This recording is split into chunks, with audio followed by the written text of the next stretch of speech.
Welcome back to the Scoreboard Never Lies. I'm Joe Staszak, founder and CEO of Epic Swagger, the most powerful transformational program on the planet. Before I begin, I'd like to dedicate this podcast to the Nieberly family. The matriarch of the Nieberly family was murdered last night about 2 miles from where I sit right now. The son, Finn, is in my daughter's Spanish class. She knows him pretty well. She was pretty upset today when she came by. Details are unknown at this point. 2 different police are on it. So, when I know more, certainly I'll pass it along. But again, hearts and thoughts and prayers go out to Mrs. Nieberly and the Nieberly family.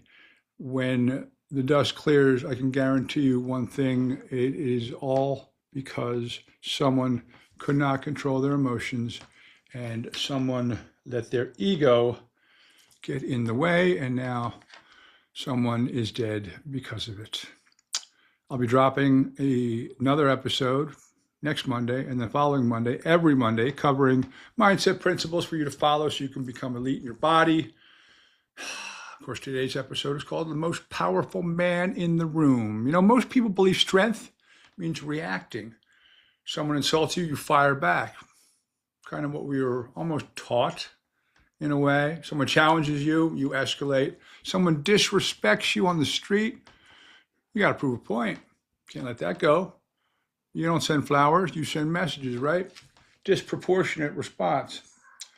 Yeah, I get all that. But the most dangerous man in the room isn't the one that napes the place, turns the place into a casino, and then worries about the cleanup the next day. He's often the one who can't be provoked. He's the calmest person in the room. The calmest person often holds the most power, because the moment someone can control your emotions, they control you. And the discipline that breaks that cycle is something I call being unoffendable. And I didn't make that word up. I'm not even sure it is an actual word, but we're going to go with it. Because the philosophy of Epic Swagger teaches that confidence is not measured by how loudly someone asserts themselves, but by how firmly they remain anchored in who they are. One of the clearest expressions of that confidence is the discipline of being unoffendable. Think about how hard it is to be unoffendable. Every day, someone's going to say something that might tweak you, might not even be at you, might be something political. How often do we see people go back and forth, and the divisiveness that the presidential election caused a year and a half ago in this country, and still does. Being unoffendable doesn't mean you lack conviction. It does not mean becoming passive or indifferent. It just means refusing to allow your peace, your time, and your emotional state to be controlled by the provocations, insults, and immaturity of others. It is self-mastery over ego. Self-mastery over ego. Across history, spiritual teachers, philosophers, wisdom traditions have all arrived at the same insight, believe it or not. A person who's easily offended is easily controlled. A person who can't be provoked holds the advantage. Strength often reveals itself through restraint. And interestingly, pop culture has illustrated this idea from time to time along the way, better than most philosophy books. Take the character, my man. Growing up, who didn't want to be this guy? Arthur Fonzarelli, better known as the Fonz from Happy Days. Across the entire run of that show, 255 episodes, the Fonz never threw a punch. He didn't need to. His reputation entered the room before he did. His strength came from posture, calm authority, and his presence. The room understood the signal without any demonstration. That is the bane of Epic Swagger. Not noise, not reaction, just quiet confidence that makes conflict unnecessary. I remember it resonated with me because he actually explained it once. He said, "Have you ever seen me throw a punch?" The fact is, no one wants to see him throw a punch because they believe if he did, it would be a problem. You imagine that? A 5'3" Jewish guy, intimidating the streets of Milwaukee. Unbelievable. Love it. And of course, when a guy can make a jukebox start playing with, casual tap of the fist, probably doesn't need to throw punches to make his point. Now, a real world version of that presence shows up in sports, showed up for me in sports. This is another guy. I picked things that have resonated with me along the way have all helped me to build and put together the core values of this company. Michael Irvin, number 47 at the U, number 88 when he played for the Cowboys. He built his reputation at the U in the 80s, played for Hall of Fame coach Jimmy Johnson, both in college and in Dallas, at a program widely credited for introducing swagger culture to college football and to the country at that time. He later, again, carried that energy into the NFL with the Cowboys. And one story that I will never forget that captures his mentality perfectly was when he was in Dallas, and at one point, and okay, Mike rode the fence of right and wrong here and there. He straightened out a little bit, but he was a bad boy. Apparently, there was a death threat that the confidence on it was so high, the Dallas authorities had to get involved. And practice had just ended, and everyone was kind of, freaking out, getting their freak on, because the police were talking about, securing him in a safe house until they figured out who had the hit on Mike and who had the bounty on him and who was looking to grease him. So the whole team is freaking out. The coaching staff's freaking out. Not Mike. He calmly turned around, walked back outside to the practice field at Valley Ranch, and started doing conditioning drills, 110-yard gashes for 30 minutes. And then he caught pass after pass after pass, 45 minutes on the jug machine. This is while the team had already gone into the locker room and they were, showering, getting ready to go home. He's out there. Again, that was his mindset. His message was unmistakable. His confidence wasn't an act, it wasn't talk, it was preparation. Swagger isn't arrogance. It's the visible result of relentless preparation. He embodied that. Long before sports psychology or modern discussions about emotional intelligence, the Bible actually addressed the same discipline. If you're not going to think Mike's a credible source, let's talk about the J-Man. How about the Sermon on the Mount? One of the most famous speeches, I guess you want to call it, ever. That's when Jesus was teaching, a big crowd that, had gathered. And one of his famous lines was, quote, "If anyone slaps you on the right cheek, turn to them the other side. Also, turn the other cheek." We've heard that. That philosophy never really caught on planet Earth, but we're supposed to. In that culture, a slap was not an assault. It was an insult designed to provoke retaliation. The teaching challenges pride and ego by urging restraint, not passivity, but self-control. Later in the sermon, Jesus says, quote, "Love your enemies and pray for those who persecute you." Hey, big fella, all right, the first one was hard enough, but really? Now I got to pray for these jerk-offs who, are trying to, put me away or trying to bring me down? Yeah, that's the idea. That really is the idea. Talk about trying to master your emotions or learn to be unoffendable. Again, infinite game, not a finite game. That instruction breaks the chain reaction that often governs conflict. Offense, retaliation, escalation. The wisdom books of the Bible echo the same principle. Proverbs tells us, quote, "It is to one's glory to overlook an offense." Same idea. Okay. And, we'll give all the glory to God. So that's all combined in conjunction. Ecclesiastes reminds us, quote, "Do not pay attention to every word people say, for you know that many times yourself you've cursed others," right? Judge not, lest ye be judged. I just threw that one in there, but I'm not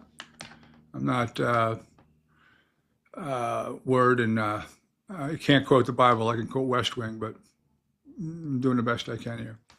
So, in other words, listen closely enough. Someone will eventually try to say something offensive. It happens all the time. Wisdom lies in deciding, though, what deserves your attention. That's where wisdom lies. Centuries later, philosophers arrived again at the same conclusion. Seems to be a pattern. The Stoic philosopher Epictetus wrote, quote, "People are disturbed not by things, but by the view they take of them."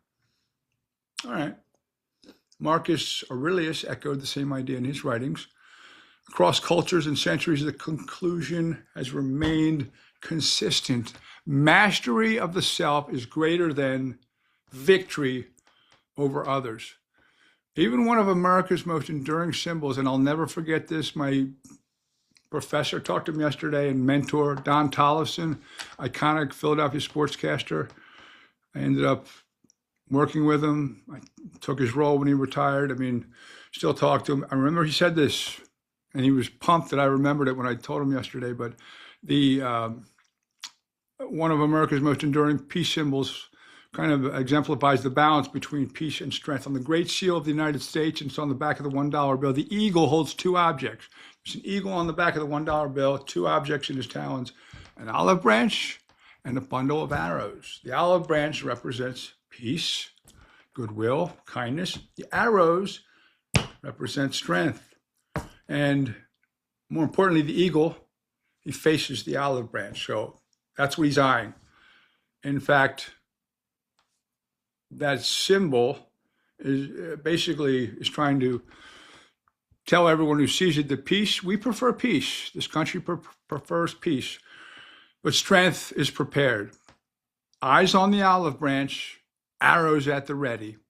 Every day, people step into arenas of conflict. As soon as we get out of bed, hit the social media, rounds, and we're off and running. Difficult coworkers, business rivals, challenging relationships, annoying bosses, obstinate relationships.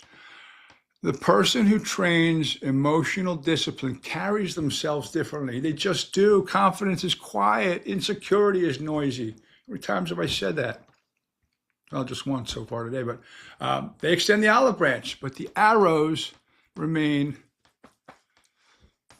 in the backpack. History also shows what happens when people fail to master offense. Consider, and this is one of my favorite musicals, The Legend of Camelot. King Arthur tried to build a kingdom based on a revolutionary principle. This was not popular at the time. It was all about, tyrants and deathmongers and dictators back then. But he didn't believe in that. He didn't believe that might makes right. He believed in might for right. Strength was meant to defend justice, not dominate others.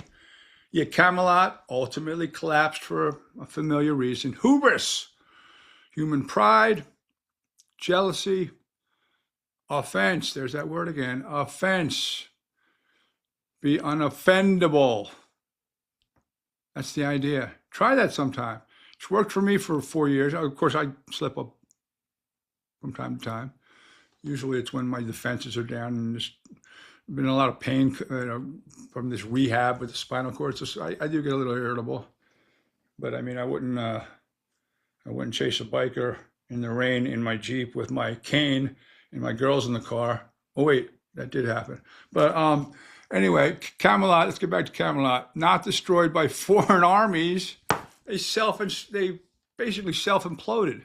They were destroyed by their own wounded pride and escalating offense. There's that word again. And that pattern has repeated itself across centuries and centuries and centuries. I mean, we're talking about maybe not going back as far as the Jurassic age, but, the biblical age, that was pretty far back there. Again, offense leads to retaliation. Retaliation leads to escalation, and escalation leads to destruction. Human life is filled with careless remarks. Happens all the time. I'm even, believe it or not, guilty of it on occasion. Small provocations, passing insults. Reacting to every one of them, though, consumes enormous amounts of emotional energy and time. Wisdom suggests a different approach. Choose your battles carefully, because the person who reacts to every offense often ends up surrendering something far more valuable than pride. Their peace, their focus, sometimes their dignity, and their time they'll never get back. How about the guy who comes home and he's all pissed off? He saw something on Facebook and he spends an hour crafting like, oh, I'm going to get this person, blah, blah, blah, blah, blah. What does that do? Oh, great, you fired off a salvo that might have even missed. Meanwhile, You'll never get that hour and a half back. Spend with dinner with your family, hang out with the kids, help them with their homework. What are you doing? Like what are we doing? You know, people, how many morons that I've worked with go back and forth with the Twitter world? Who cares what they think of you? Like, who really cares what these people who you've never met before think of you? It's okay. Everyone has an opinion. No need to get your panties, bent out of shape because someone doesn't agree with your opinion or, doesn't agree with maybe your philosophies. It's okay. It's okay. Stoic philosophers teach emotional discipline. The American eagle holds both the olive branch and the arrows. The Fonz shows confidence without violence. Michael Irvin shows swagger through preparation and relentless desire. Of course, we know Jesus. He's one of the real good guys. He's always looking to turn the other cheek, and God bless him. Of course, across cultures and centuries, the message again remains the same. True power is not measured by how quickly someone reacts or how much destruction you can bestow on your opponent. True power is measured by how well someone can control their reaction, because we're all responsible for that. We may not have anything to do with what someone does to us. And again, 10% of life is what happens. 90% is how we react to it. Peace first, strength prepared, character in command. To be in control is to have power. And it just feels great. It really does. There are times where I just have walked away from things and not said a word, and I wanted to say lots of things. I felt so much more powerful. Strip away the mythology and the metaphors, and the idea becomes simple. The calm authority of someone who can't be provoked. It's an amazing thing to try to work on and to watch yourself have some gains, watch yourself have some wins. The quiet confidence of someone prepared for anything, the steady presence of someone who no longer needs to prove anything. Again, that's epic swagger. That is the most sincere form of confidence. That's why the most confident people are the quietest ones. They don't need to be noisy. The insecure ones. So the next time someone tries to bait you or insult you or pull you into an unnecessary conflict, remember something simple. You always have two choices. You can react or you can remain in control. Mastery of your emotions. How many times have you done something when you were emotional and said, oh, that was a good idea later? No. That's when we make bad decisions, when we act on our emotions. That's why people think I'm a pretty good relationship consultant, but maybe not so good in them, because I take the emotion out of it when I'm looking at someone else's issues. Reaction gives other people power over you. Command keeps your character in control.